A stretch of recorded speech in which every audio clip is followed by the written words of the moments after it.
तो चलिए आज जो हम लोग पढ़ेंगे ना क्लास 12th का मैथ पढ़ेंगे, ठीक ना। क्लास 12th क्या क्या पढ़ेंगे? मैथ। चैप्टर नंबर हम लोग का चल रहा है 10 चल रहा है, ठीक ना। कौन सा चल रहा है? चैप्टर नंबर तो 10 चल रहा है। 10 में हम लोग वेक्टर पढ़ रहे हैं और 3 जो है पूरा कंप्लीट हो गया। आज एक्सरसाइज चलेगा वो 3 सॉरी, हाँ, जो 10.3 तक कंप्लीट हो गया था, आज जो चलेगा 10.4। आज हम लोग समझेंगे कि 10.4 को कैसे, इसका बनाने का जो नियम है उसको देखेंगे, तरीका को देखेंगे, ठीक ना। और इसके बाद जो है अगला वीडियो में जो उसको खत्म करेंगे, ठीक। तो चलिए यहाँ देख, ध्यान दीजिए यहाँ, ठीक ना। कि अगर मान लेते हैं कि आपको आई कैप क्रॉस आई कैप, यहाँ देखिए क्रॉस है, ठीक ना। इसको क्या कहते हैं हम लोग? क्रॉस कहते हैं। क्या कहते हैं इसको? क्रॉस, ठीक ना। तो आई क्रॉस आई कैप, आई कैप क्रॉस आई कैप बराबर होता है 0। यहाँ देखिए, ध्यान दीजिए, जे कैप क्रॉस जे कैप बराबर होता है 0। के कैप क्रॉस के कैप बराबर होता है 0, ठीक ना। तो चलिए इसको हम प्रूफ देखते हैं, प्रूफ कि कैसे होगा, ठीक ना। तो देखिए यहाँ प्रूफ कि जरूरी है ना।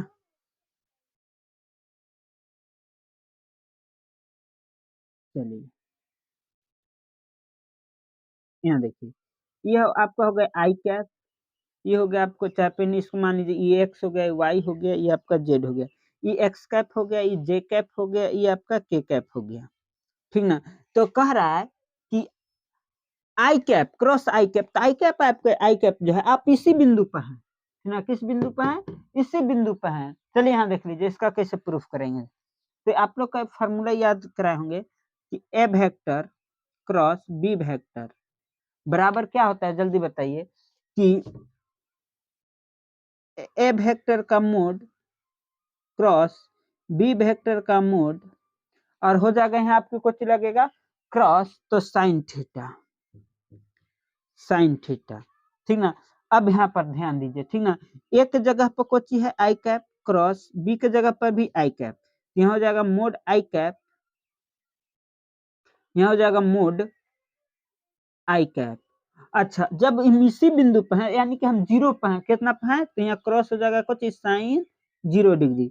यहाँ देखिए तो हो जाएगा आई कैप का हो जाएगा 1, इसका भी 1, और गुने साइन 0 का मान कितना हो जाएगा यहाँ? तो 0 हो जाएगा। गुना कर दीजिए तो क्या हो जाएगा? 0। उसी तरह से आप प्रूफ कर लीजिए तीनों के लिए, ठीक ना। ये तीनों भी हो जाएगा, कुछ हो जाएगा 0 हो जाएगा। एक चीज याद रखिएगा, ठीक ना।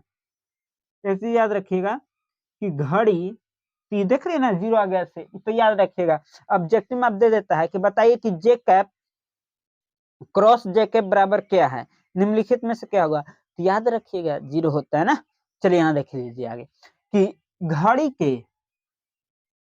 के विपरीत, घड़ी के विपरीत दिशा में, घड़ी के विपरीत दिशा में धनात्मक चिन्ह, याद रखिएगा कि घड़ी के जो विपरीत दिशा में होता है ना, तो उस समय हम लोग धनात्मक चिन्ह को लेते हैं, लेते हैं। अगर घड़ी के दिशा में है, अगर काची करे कि घड़ी के विपरीत दिशा में, तो धनात्मक चिन्ह को लेंगे। अगर घड़ी के दिशा में होगा, घड़ी के दिशा में, अगर घड़ी के दिशा में जो है, उस समय हम लोग ऋणात्मक चिन्ह को लेते हैं, को लेते हैं। किस चिन्ह को लेते हैं? तो ऋणात्मक चिन्ह को लेते हैं।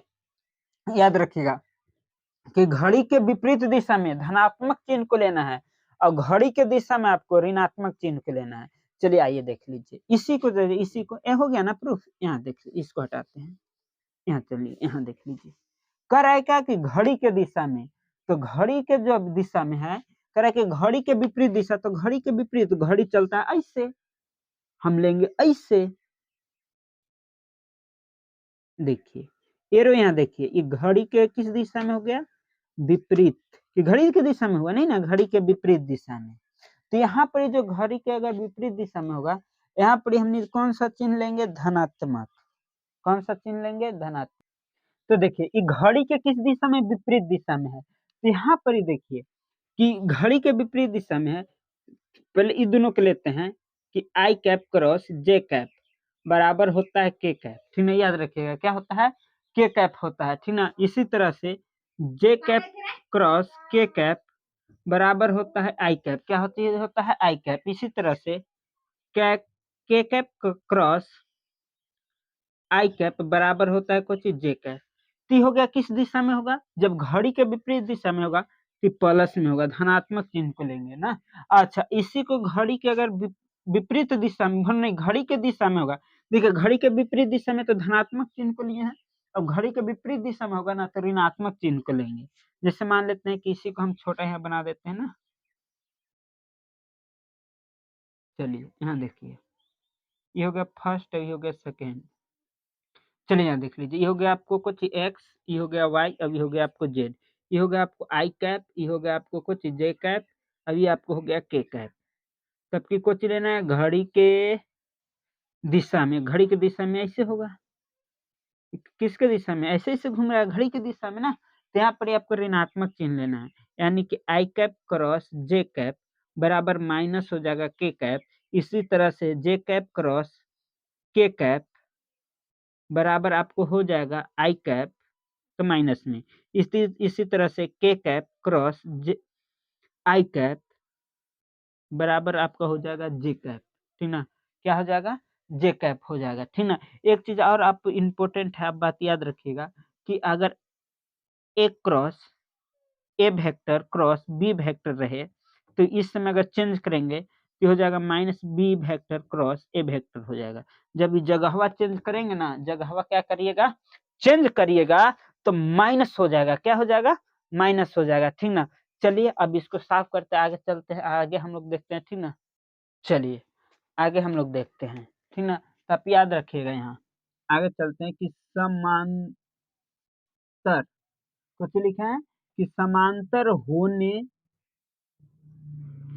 का शर्त, देखिए यहाँ समांतर होने का शर्त क्या है से, ठीक ना, समांतर होने का शर्त यहाँ लिखे हैं क्या कि समांतर होने का शर्त। यहाँ देखिए समांतर होने का जो शर्त है कि जब ए वेक्टर तथा बी वेक्टर सदिश हो, क्या हो, जब ए वेक्टर तथा बी वेक्टर काची हो, सदिश हो, तो बी वेक्टर नहीं सॉरी ए वेक्टर क्रॉस बी वेक्टर बराबर 0 को हम लोग समांतर होने का शर्त कहते हैं। चलिए यहाँ लिखते हैं कि जब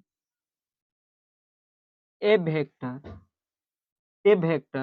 तथा बी वेक्टर, जब ए वेक्टर तथा बी वेक्टर सदिश हो, कुछ हो, जब ए वेक्टर तथा बी वेक्टर कुछ हो अगर सदिश हो तो A vector cross B vector बराबर 0, ए वेक्टर क्रॉस बी वेक्टर बराबर 0 को समांतर समांतर होने का, समांतर होने का शर्त कहते हैं, ठीक ना, समांतर होने का क्या कहेंगे, शर्त कहते हैं। चलिए आगे इसी में हम लोग देखते हैं कि यदि ए वेक्टर तथा बी वेक्टर के लंब दिशा दिशा में इकाई सदिश या मात्रक सदिश ज्ञात होता है तो हम लोग कौन सा फार्मूला ज्ञात करेंगे, यहाँ देख लीजिए कि लिख देते हैं कि यदि ए वेक्टर तथा बी वेक्टर के लंब, ए वेक्टर तथा बी वेक्टर के लंब दिशा में इकाई सदिश या मात्रक सदिश, इकाई सदिश या फिर मात्रक सदिश, मात्रक सदिश ज्ञात करना होता है तो करे कि ए वेक्टर तथा बी वेक्टर के लंब दिशा में इकाई सदिश या मात्रक सदिश ज्ञात करना होता है तो उस समय जो है हमने ज्ञात करेंगे A vector cross B vector बटा mod A vector cross B vector mod का प्रयोग करेंगे, का प्रयोग करते हैं, का प्रयोग करते हैं। क्या लिखें कि जब ए वेक्टर तथा बी वेक्टर सदिश हो तो A vector cross B vector बराबर 0 को समांतर होने का शर्त कहते हैं। कहते हैं ना, फिर लिखे हुए हैं यहाँ नोट में लिखवाए कि यदि ए वेक्टर तथा बी वेक्टर के लंब दिशा में इकाई सदिश या फिर मात्रक सदिश ज्ञात करना होता है तो हम लोग ई फार्मूला के यूज करेंगे। ठीक, कौन सा फार्मूला के यूज करेंगे? ई वाला फार्मूला के जो है हम लोग क्या करेंगे, यूज करेंगे। ठीक ना, अब आगे देखते हैं। इसको मैं एग्जाम्पल लेके चलते हैं। ठीक ना, एग्जाम्पल आपको एग्जाम्पल से इसको क्या करते हैं, हम आपको क्लियर कराते हैं। ठीक ना, तो एग्जाम्पल देख लीजिए। ठीक ना, तो चलिए आगे देखते हैं। चलिए एग्जाम्पल देखिए। एग्जाम्पल यहाँ पे लिखे हैं कि यदि A vector 2i cap plus J cap minus 3k cap और बी वेक्टर बराबर minus I cap plus 2j cap plus k cap हो तो ए वेक्टर तथा बी वेक्टर के लंब दिशा में मात्रक सदिश या इकाई सदिश याद करिए। चलिए यहाँ तनी ध्यान दीजिएगा, इसको सॉल्व करेंगे। पहले चलिए इसको सॉल्व अगर करते हैं तो पहले हम लिख देते हैं कि A vector cross B vector. अब यहाँ तक चलिए देख लीजिए, तो बराबर हम कर देते हैं पहले आई जे के। आप लोग डिटर्मिनेंट पढ़े होंगे, हाँ। तो देखिए यहाँ, तो यहाँ देखिए, तो यहाँ जो हमने है, ठीक ना, यहाँ जो हमने है के कैप लिख दिए। ठीक ना, अब यहाँ बात समझिए ना, तो यहाँ देखिए आई कैप, अब इस सबको रखिए, ये सबको क्या करिए, रखिए। तो यहाँ देखिए पहले 2 है तो 2 हो गया, जे है तो जे के जगह पर कितना हो गया, 1 हो गया। यहाँ के है तो के जगह पर कितना हो जाएगा, -3। इसी तरह से बी को अब रखे तो बी हो जाएगा -1, फिर हो जाएगा 2, अब फिर हो जाएगा कुछ हो जाएगा, के हो जाएगा। ठीक ना, चलिए अब हमने के ज्ञात करें इसको। अगर इसको हम लोग निकालेंगे तो बताइए कि पहले हमने आई कैप जगह है, आई कैप तो ई पूरा खत्म, ई खत्म, सॉरी ई यहाँ हो जाएगा 1, क्या हो जाएगा यहाँ 1। तो देखिए ये पूरा खत्म, ये खत्म, तो यहाँ हो जाएगा 3 दूना के 6।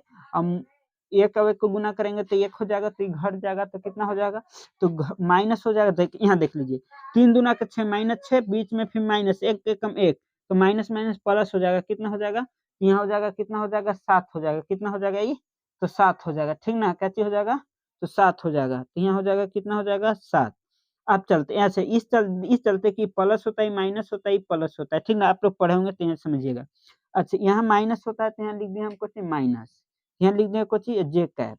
ठीक ना, चलिए ये पूरा खत्म, ये खत्म, तो ठीक ना, तो यहाँ 3 एकम कितना हो गया, 3, और 2 एकम कितना, 2, ये घट जाएगा तो कितना बच जाएगा, तो बताइए, तो बच जाएगा कितना, बच जाएगा 1 बचेगा। कितना बचेगा, वही प्लस में कि माइनस में, तो यहाँ माइनस में हो जाएगा, कितना हो जाएगा, तो 1 हो जाएगा। ठीक ना, चलिए इसी तरह से आप तो डिटर्मिनेंट पढ़े होंगे, इसे के निकाल लीजिए, तो ये पूरा खत्म, ये पूरा खत्म हो गया, तो बच गया जाएगा कितना, देखिए 2 दूनी के 2 दूनी के हो जाएगा 4, अब एक को गुना करेंगे तो -1 हो जाएगा, तो माइनस माइनस प्लस यानी कि 4, अब एक कितना हो जाएगा, तो आपका हो जाएगा 5 हो जाएगा। इसी को अगर अच्छा ढंग से आप लिख लीजिए, यहाँ हो जाएगा A cross into B cross A vector cross B vector बराबर हो जाएगा 7i कैप, फिर हो जाएगा प्लस माइनस माइनस हो जाएगा प्लस, यहाँ हो जाएगा जे कैप, फिर हो जाएगा कुछ हो जाएगा प्लस, गुना करेगा तो 5k कैप। ठीक ना, चलिए यहाँ देख लीजिए लंब। अब देखिए यहाँ तो कोई दिक्कत नहीं ना, आप तो डिटर्मिनेंट पढ़े होंगे। ठीक ना, तो चलिए यहाँ देख लीजिए,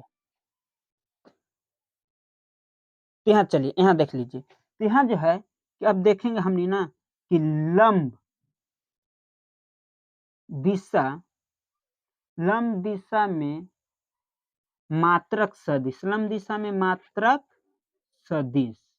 है ना, तो लंब दिशा के लिए जो मात्रक सदिश है, देख रहे हैं यहाँ पे फार्मूला देख रहे हैं, ये होता है आपको कि A vector cross B vector mod A vector cross B vector. तो चलिए यहाँ देखिए ए क्रॉस बी जो है आपको आ गया है कितना, कि 7i cap plus J cap plus 5k cap बटा, और नीचे मोड में इसी को ले लीजिए, तो 7i cap plus J cap plus 5k cap mod में।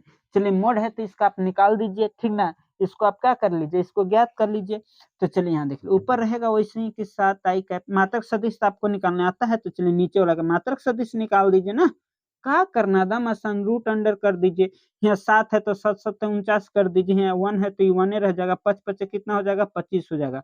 अब सबको ऊपर जोड़ दीजिए नीचे, तो 7 आई cap plus J cap plus 5 के कैप ना। अब बट अब इस सबको क्या करिए, ऐड कर दीजिए। तो देखिए तो 49 एक 50 और रूट अंडर कितना हो गया 75 हो गया। यही इसका क्या हो गया आंसर हो गया। ठीक ना, इस तरह से आपको क्या करना है, ज्ञात करना है। ठीक ना, ठीक, चलते हैं आगे अब।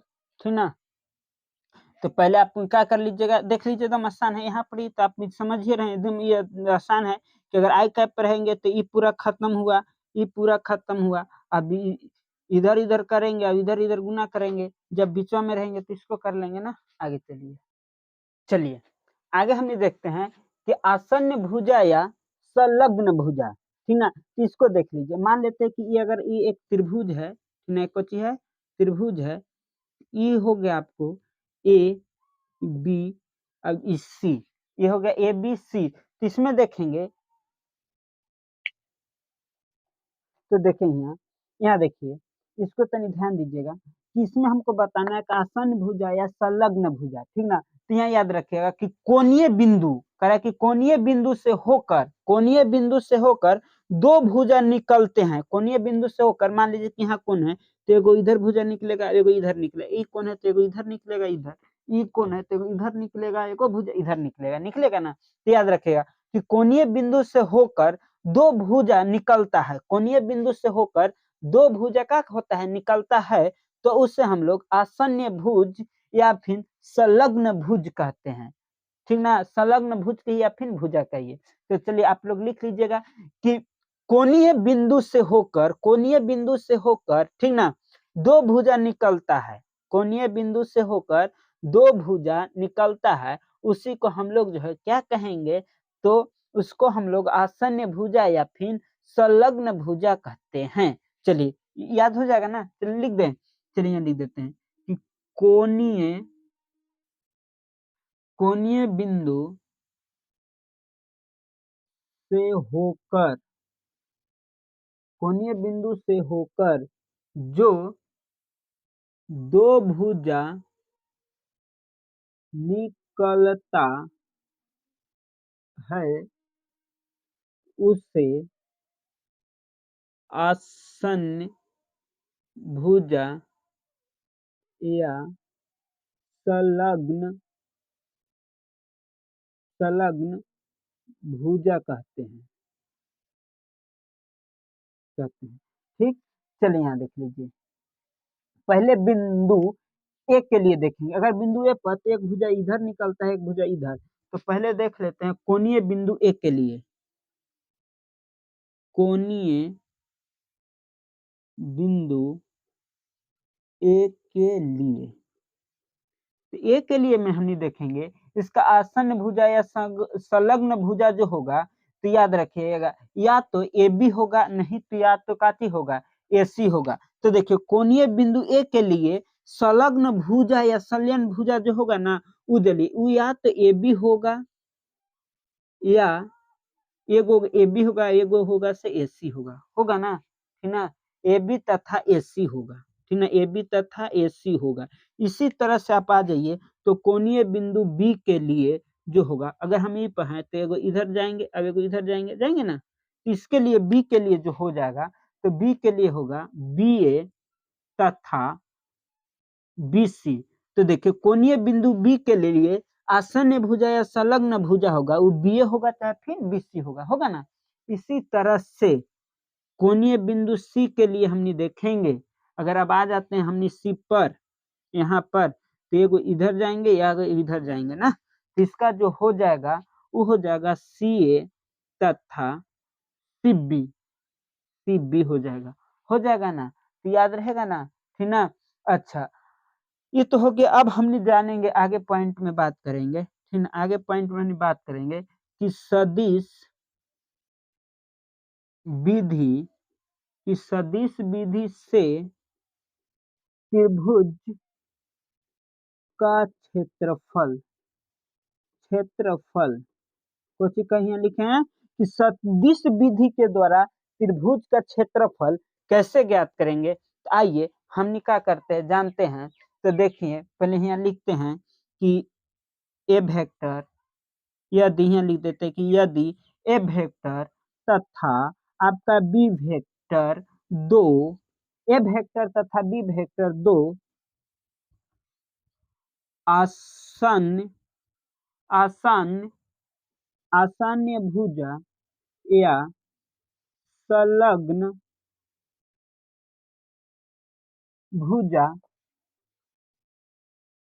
होता है तो क्या लिखे हैं कि यदि ए वेक्टर तथा बी वेक्टर, यदि ए वेक्टर तथा बी वेक्टर दो आसन्न भुजा या संलग्न भुजा होता है तो 1/2 cross mod A vector cross B vector, कुछ लिखे हैं कि 1/2 cross mod A vector cross B vector, B vector ठीक ना को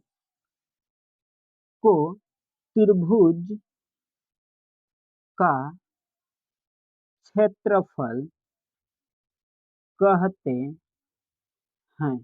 किसको कहेंगे त्रिभुज का क्षेत्रफल? तो यहाँ देख लिए सदिश विधि से त्रिभुज का क्षेत्रफल जो है आप कैसे ज्ञात करिएगा, तो यहाँ देख लीजिए कि यदि ए वेक्टर तथा बी वेक्टर दो आसन्न भुजा या संलग्न भुजा होता है तो 1/2 cross mod A vector cross B vector का त्रिभुज का क्षेत्रफल कहते हैं।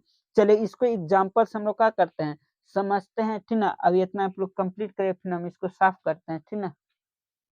चलिए एग्जाम्पल देखिए, तो लिखिए एक त्रिभुज का क्षेत्रफल ज्ञात कीजिए जिसका ज्ञात कीजिए कीजिए जिनके शीर्ष ए बराबर इतना दिया हुआ है, बी बराबर इतना है, ठीक ना।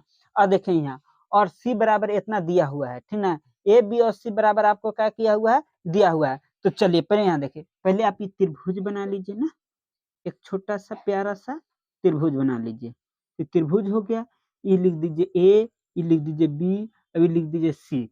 तो देखिए ए बराबर आपको कितना दिया हुआ है 1 1 2, बी बराबर आपका कितना है तो 2 3 5, सी बराबर कितना दिया हुआ है तो 1 5 5। चलिए इतना दिया हुआ है।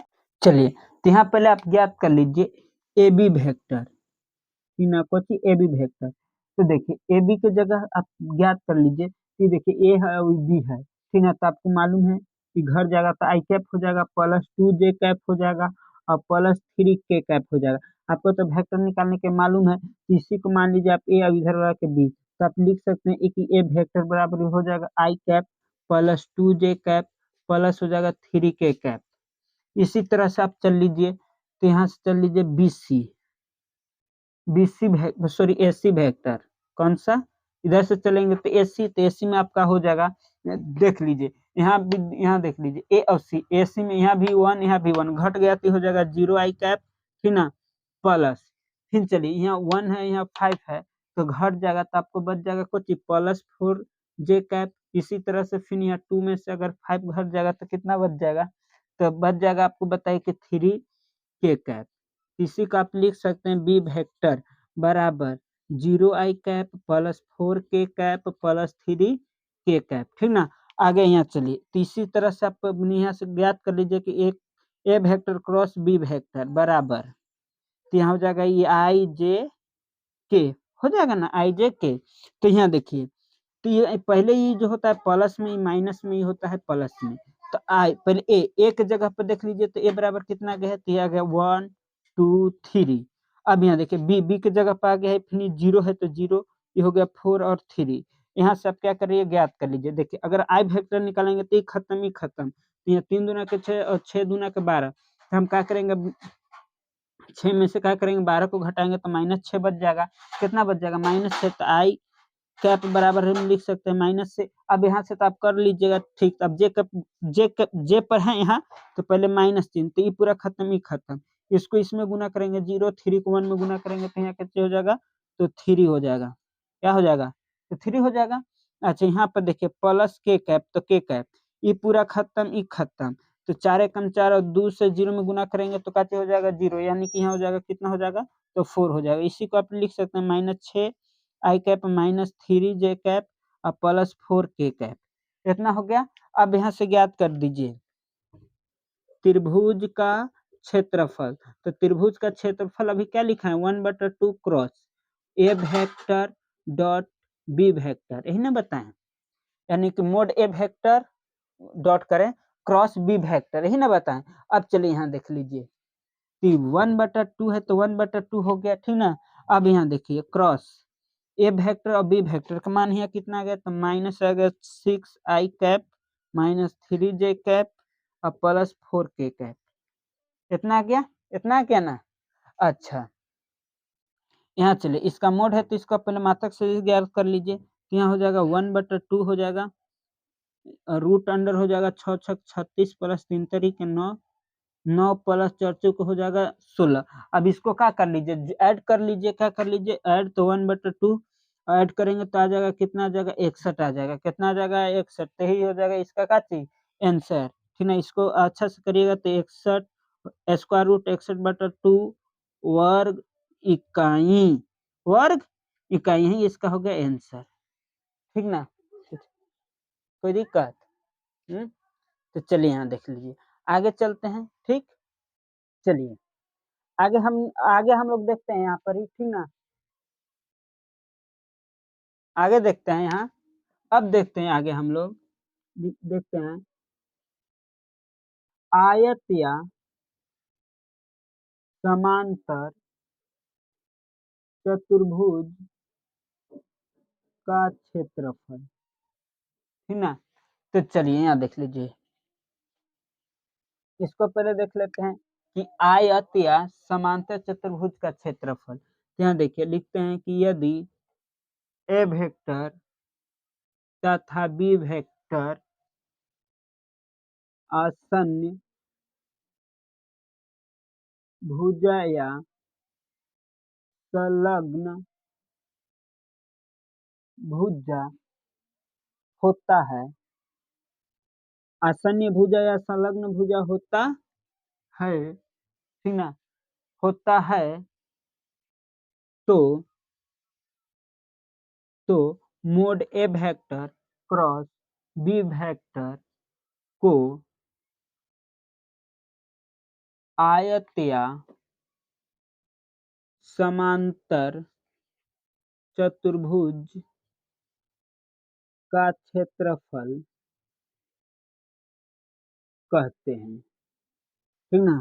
क्या कहेंगे कि यदि ए वेक्टर तथा बी वेक्टर आसन्न भुजा या संलग्न भुजा होता है, आसन्न भुजा या फिर संलग्न भुजा होता है, तो यहाँ लिखे कि mod A vector cross B vector, mod A vector cross mod B vector को आयत या समांतर चतुर्भुज इसको कहते हैं।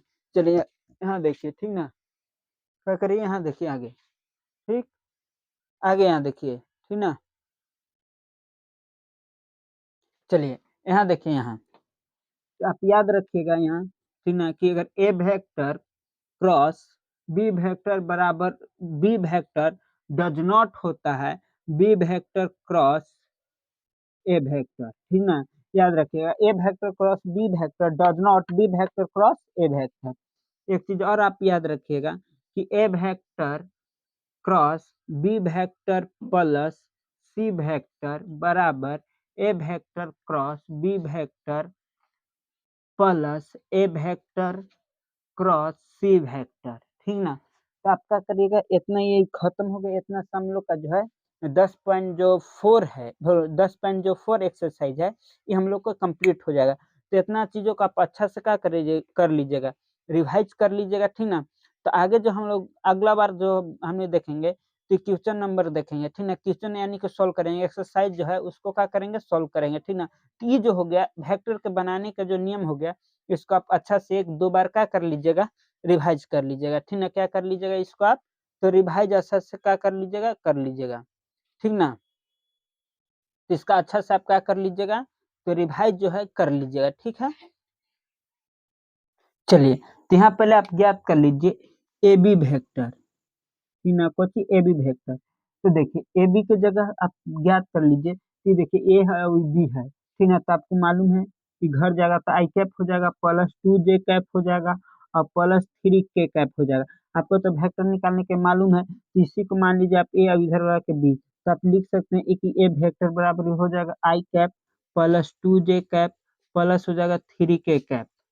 इसी तरह से आप चल लीजिए, तो यहाँ से चल लीजिए सॉरी एसी वेक्टर, कौन सा, इधर से चलेंगे तो एसी, तो एसी में आपका हो जाएगा, देख लीजिए यहाँ देख लीजिए ए और सी, एसी में यहाँ भी 1 यहाँ भी 1 घट गया तो हो जाएगा 0 आई कैप, ठीक ना, प्लस, फिर चलिए यहाँ 1 है यहाँ 5 है तो घट जाएगा, तो आपको बच जाएगा कुछ प्लस 4j कैप। इसी तरह से फिर यहाँ 2 में से अगर 5 घट जाएगा तो कितना बच जाएगा, तो बच जाएगा आपको बताइए कि 3k कैप। इसी को आप लिख सकते हैं बी वेक्टर बराबर 0 I cap plus 4k cap plus 3k cap, ठीक ना। आगे यहाँ चलिए, तो इसी तरह से आप यहाँ से ज्ञात कर लीजिए कि एक ए वेक्टर क्रॉस बी वेक्टर बराबर, तो यहाँ हो जाएगा ये आई जे के, हो जाएगा ना आई जे के। तो यहाँ देखिए, तो ये पहले ही जो होता है प्लस में, माइनस में ही होता है प्लस में, तो आई पहले ए एक जगह पर देख लीजिए, तो ए बराबर कितना गया है, तो आ गया 1 2 3। अब यहाँ देखिए बी के जगह पर आ गया है, फिर 0 है तो 0, ये हो गया 4 और 3। यहाँ से आप क्या करिए, ज्ञात कर लीजिए। देखिए अगर आई वेक्टर निकालेंगे तो ये खत्म ही खत्म, तो यहाँ 3 दूना के 6 और 6 दूना के 12, तो हम क्या करेंगे 6 में से क्या करेंगे 12 को घटाएंगे तो -6 बच जाएगा, कितना बच जाएगा -6, तो आई कैप बराबर हम लिख सकते हैं माइनस से। अब यहाँ से तो आप कर लीजिएगा, ठीक। अब जे पर है यहाँ, तो पहले माइनस चिन्ह, तो ये पूरा खत्म ही खत्म। इसको इसमें गुना करेंगे 0, 3 को 1 में गुना करेंगे तो यहाँ कितने हो जाएगा, तो 3 हो जाएगा, क्या हो जाएगा, तो 3 हो जाएगा। अच्छा यहाँ पर देखिए प्लस के कैप, तो के कैप ये पूरा खत्म, ये खत्म, तो 4 एकम 4 और 2 से 0 में गुना करेंगे तो कैसे हो जाएगा 0, यानी कि यहाँ हो जाएगा कितना हो जाएगा, तो 4 हो जाएगा। इसी को आप लिख सकते हैं -6 आई कैप माइनस 3j कैप और प्लस 4k कैप, इतना हो गया। अब यहाँ से ज्ञात कर दीजिए त्रिभुज का क्षेत्रफल, तो त्रिभुज का क्षेत्रफल अभी क्या लिखा है 1/2 cross A vector dot B vector, यही ना बताएं, यानी कि मोड ए वेक्टर डॉट करें क्रॉस बी वेक्टर, यही ना बताएं। अब चलिए यहाँ देख लीजिए, 1/2 है तो 1/2 हो गया, ठीक ना। अब यहाँ देखिए क्रॉस ए वेक्टर और बी वेक्टर का मान यहाँ कितना आ गया, तो माइनस आ गया 6 आई कैप माइनस 3j कैप और प्लस 4k कैप, इतना आ गया, इतना आ गया ना। अच्छा यहाँ चलिए इसका मोड है तो इसका पहले मात्रक से ज्ञात कर लीजिए, तो यहाँ हो जाएगा 1/2 हो जाएगा, रूट अंडर हो जाएगा 6 6 36 प्लस 3 तरीके 9, 9 प्लस 4 चौक हो जाएगा 16। अब इसको क्या कर लीजिए, ऐड कर लीजिए, क्या कर लीजिए ऐड, तो 1/2 ऐड करेंगे तो आ जाएगा कितना, आ जाएगा 61 आ जाएगा, कितना आ जाएगा 61, तो ही हो जाएगा इसका क्या चीज आंसर, ठीक ना। इसको अच्छा से करिएगा तो 61 स्क्वायर रूट 61/2 वर्ग इकाई, वर्ग इकाई ही इसका हो गया आंसर, ठीक ना। कोई दिक्कत, तो चलिए यहाँ देख लीजिए, आगे चलते हैं, ठीक। चलिए आगे हम लोग देखते हैं यहाँ पर ही, ठीक ना। आगे देखते हैं यहाँ, अब देखते हैं आगे हम लोग देखते हैं आयत या समांतर चतुर्भुज का क्षेत्रफल, ठीक ना। तो चलिए यहाँ देख लीजिए, इसको पहले देख लेते हैं कि आयत या समांतर चतुर्भुज का क्षेत्रफल। यहाँ देखिए लिखते हैं कि यदि ए वेक्टर तथा बी वेक्टर आसन्न भुजा या संलग्न भुजा होता है, आसन्न भुजा या संलग्न भुजा होता है, ठीक ना, होता है, तो mode A vector cross B vector को आयत या समांतर चतुर्भुज का क्षेत्रफल कहते हैं, ठीक ना। क्या कहेंगे कि यदि ए वेक्टर तथा बी वेक्टर आसन्न भुजा या संलग्न भुजा होता है, आसन्न भुजा या फिर संलग्न भुजा होता है तो यहाँ लिखे कि mod A vector cross B vector, mod A vector cross mod B vector को आयत या समांतर चतुर्भुज इसको कहते हैं। चलिए यहाँ देखिए, ठीक ना, क्या करिए, यहाँ देखिए आगे, ठीक, आगे यहाँ देखिए, ठीक ना। चलिए यहाँ देखिए, यहाँ आप याद रखिएगा यहाँ, ठीक ना, कि अगर A vector cross B vector बराबर बी वेक्टर डज नॉट होता है B vector cross A vector, ठीक ना, याद रखिएगा, A vector cross B vector does not B vector cross A vector. एक चीज और आप याद रखिएगा कि A vector cross B vector plus C vector बराबर A vector cross B vector plus A vector cross C vector, ठीक ना। तो आपका करिएगा इतना, ये खत्म हो गया, इतना सम लोग का जो है 10.4 है, 10.4 एक्सरसाइज है, ये हम लोग को कंप्लीट हो जाएगा। तो इतना चीजों का आप अच्छा से क्या कर लीजिएगा, रिवाइज कर लीजिएगा, ठीक ना। तो आगे जो हम लोग अगला बार जो हमें देखेंगे तो क्वेश्चन नंबर देखेंगे, ठीक ना, क्वेश्चन यानी कि सॉल्व करेंगे, एक्सरसाइज जो है उसको क्या करेंगे, सॉल्व करेंगे, ठीक ना। तो ये जो हो गया वेक्टर के बनाने का जो नियम हो गया, इसको आप अच्छा से 1-2 बार क्या कर लीजिएगा, रिवाइज कर लीजिएगा, ठीक ना। क्या कर लीजिएगा इसको आप, तो रिवाइज अच्छा से क्या कर लीजिएगा, ठीक ना। तो इसका अच्छा से आप क्या कर लीजिएगा, तो रिवाइज जो है कर लीजिएगा, ठीक है।